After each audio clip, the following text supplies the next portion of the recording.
morning. Day 3 of the 30-day video challenge. I did moisturize, but it hasn't done any good, so there we are today, day 3 of the video challenge.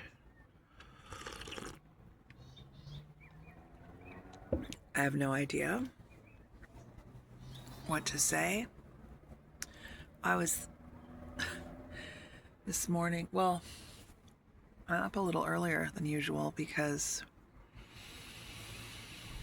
I only got one disturbing phone call from my struggling daughter last night.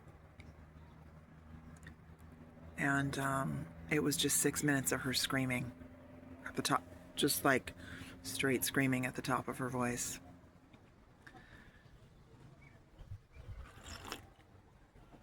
We're trying to get her medical care and she won't accept any help. It's a cold breeze this morning.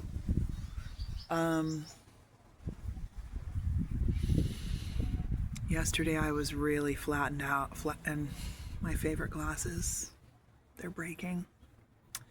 I can only get them from the United States. Trying to get them through customs is like trying to move semi-automatic machine guns through customs. It might as well be. I don't know if I have it in me to go through it, but I'm thinking about it.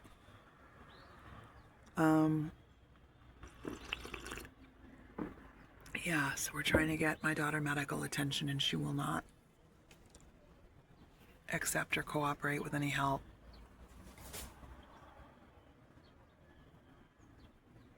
Sounds like the monkeys might be coming. You might get to see some monkeys. So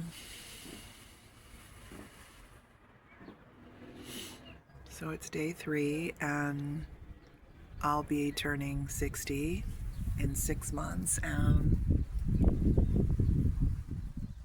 about 8 days.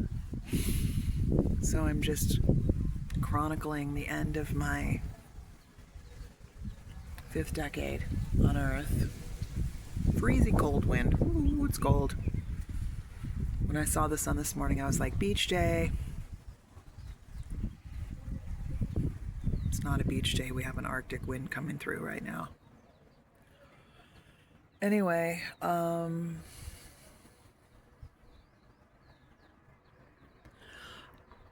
was thinking just like a couple of like little zingers when I was washing my face this morning. A couple of like little zingers, like one-liners that people have said to you throughout your life that kind of never left your mind. I thought of 2 this morning. 3. There's 3. Thinking of. None of them are positive. I said, I'm going to try to think of something positive someone has said to me throughout my lifetime to counterbalance these negative sayings. And can't think of a single one. Not one single positive thing. Tells you who I've been associated with this whole time. So zinger number 1, let's see, I'll go in chronological order. Zinger number 1 was from my friend Jessie Boyd. I think we were in our late 20s. And when you're in your late 20s, you're still a child. If anybody's watching this who's in your 20s. The 20s are a time when your prefrontal cortex, the front of your brain is still developing and growing. It's not done growing yet. So sure, there's a lot of people that are focused at that age, becoming millionaires and doing all kinds of different things, sure.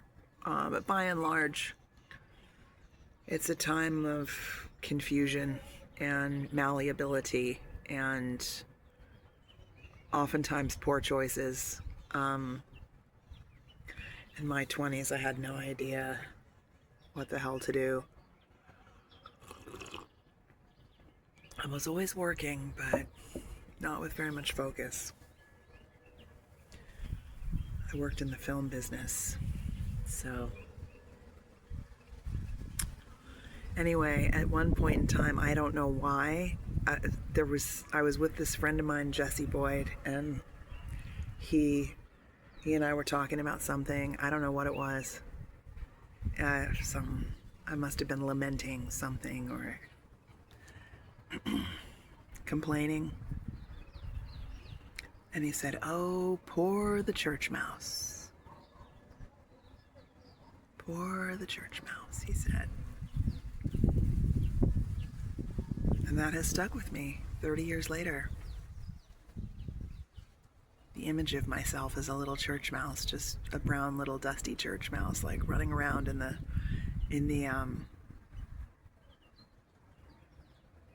what are those called? Pews, running around in the pews. Yeah, I must have been telling some pitiful tale or complaining about something. Oh no, I went out of chronological order. The other one goes back further. While I was in college in New York, putting myself through college, by the way. My mother died when I was very young, but my father never. He told me when I was very young that I actually was quite beautiful when I was a young woman, and he told me when I was in my late teens, I think, close to high school graduation, he said, "Oh, you don't need to bother with college. You just need to marry a wealthy man. It's what women who look like you need to do." Well, that determined the trajectory of my life to a large degree.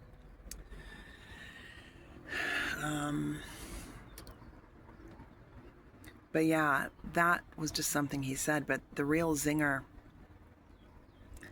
I did go to college. I wanted to go to college initially, you know, it was something I wanted to do. But I didn't really have a real fire in my belly to do it until he told me that I should just marry a wealthy man. So that is my personality and my character defect, is that when people tell me I can't do something, that's when I'm definitely going to go out and do it. I've got tattoos for that reason. And so he would not help me with college at all because he just thought I needed to marry a wealthy man. And so I went to college in New York City on my own dime as a highly functioning and very active alcoholic at the time. And I'm still paying off my college debt, actually. 30 years after graduation, I'm still paying for my college degree. So I didn't talk to him for a very long time, couple years, I guess. And I was in college in New York City. I was bartending on the weekends in Times Square to pay my rent. And we used to have physical voice recording machines back in the 90s. You'd have a plastic box in your house and someone would call and leave their voice recording on a tape in the machine for you. So I came in one day and I pushed play, and there was a message from my dad that he was going to come to New York to see me. Or he was coming to New York for something and incidentally would want to see me. And I think he wanted a place to stay, so I just told him, well, I have a tiny little studio apartment in Hell's Kitchen and no room at the inn here, pal. So he came, and he eventually somehow weaseled his way to come over and see my apartment. And he walks into my little studio apartment, and I had one desk in the corner with that beige Apple computer. Remember the first one that ever came out? My beige Apple computer was there. And he looked around and he said, "You'll always be in a one-room apartment watching the traffic go by."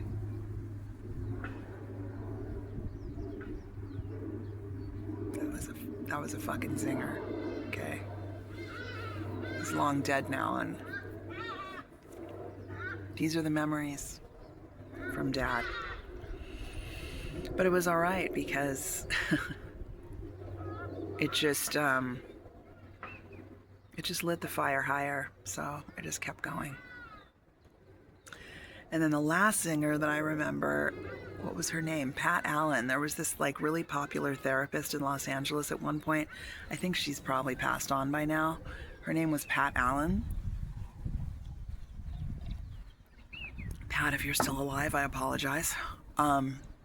Anyway, you would talk to this woman, you know, for relationship advice. And so I was talking to Pat Allen. That wasn't about a relationship. It was just like about, you know, guy number 267 who sucked. He was actually the son of a high-ranking Colombian politician and a polo player and an absolute certified dick. No self-respecting woman would be messing with this person. So, but I didn't have any self-respect. So anyway, I was talking to Pat Allen one day on the phone. Who knows what I was talking about? I don't know. Complaining again, which is something I really want to try to never do now that I'm old. Anyway, she said, "You buy men with your pussy." And she was absolutely fucking right.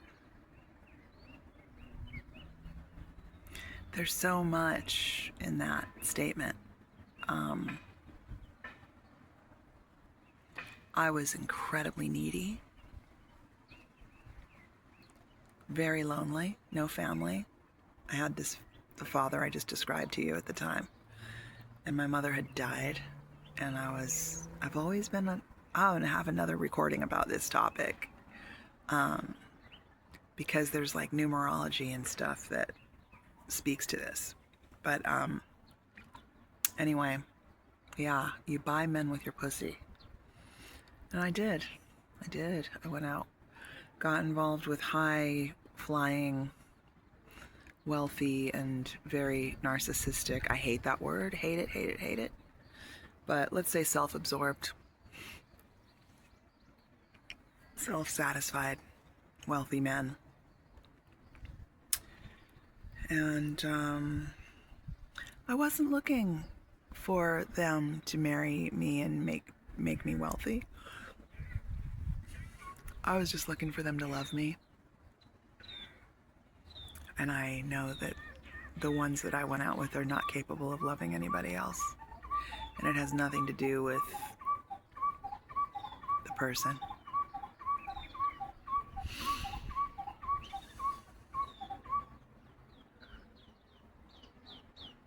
For instance, my daughter's father, rebound. He was a rebound, and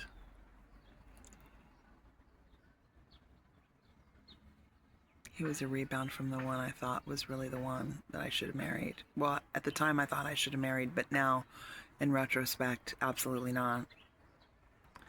Retrospect is lovely.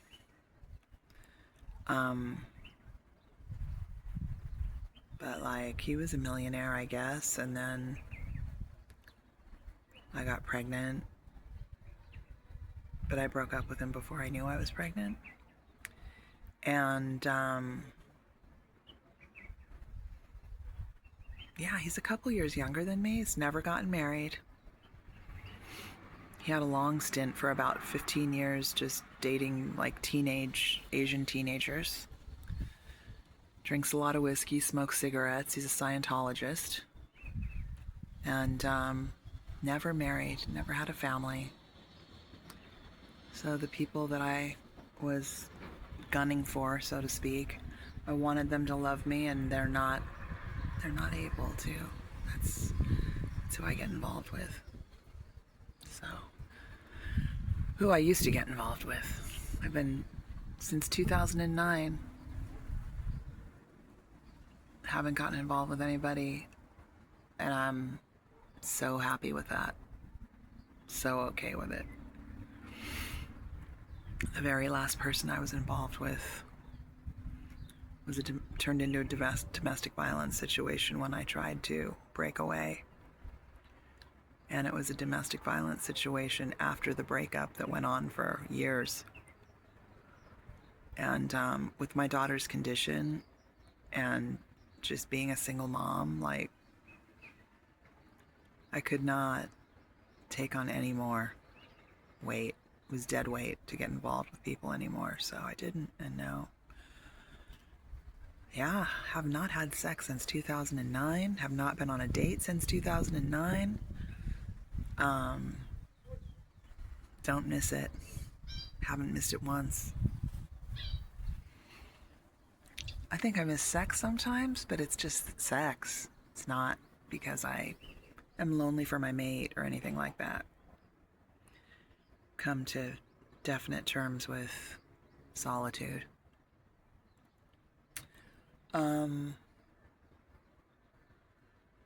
Yeah. I could speak novels and novels about my daughter. I think I said yesterday I'm searching for a health interventionist. So I don't know how you get someone with acute mental illness to accept medical help. I don't know. You hear the theories on tough love, cut them off. I've been in Al-Anon for years.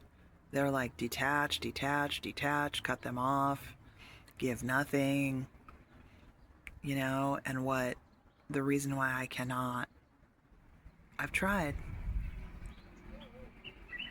The reason why I cannot do that is because of the autism element.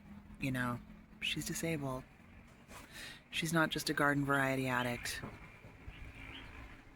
She's been saddled with the extra burden of autism, which is a burden. And any autism parents who come in here trying to tell me it's a blessing, you can fuck right off, okay? Not here for it. I hate those people that are like, oh no, it's a blessing, it's so wonderful. Well, it's wonderful for you, but it's not wonderful for your child, okay? So there you go. And here I am, my pissy, salty self, which I told you before, and I want to cultivate being the energetic energy field that makes people who come around me feel that wordless grace. Feel at home. Feel at peace. Feel grace. And I'm at odds with my personality over that desire. I need to spend as much time researching that as I do looking for interventionists for my daughter and looking for medical care for my daughter. I want to stand up on a surfboard again, ride a wave. I want to cultivate an energy field inside of my body that's there all the time, that makes people who come around me breathe, feel grace.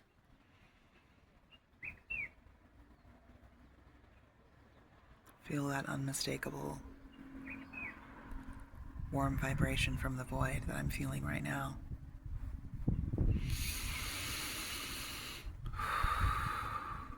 Trust the unknown. And I want to swim with those absolute nuggets of joy in this oceans of Tonga.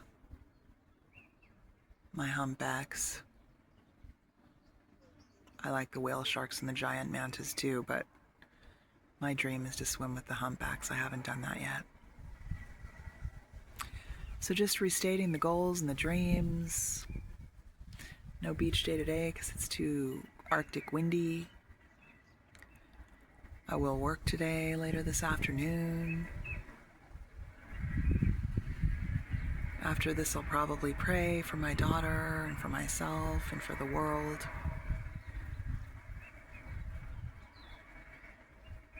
I will meditate. If you guys know how to cultivate that force field or energy field, it's not really force, it's an energy field, let me know. Talk to me.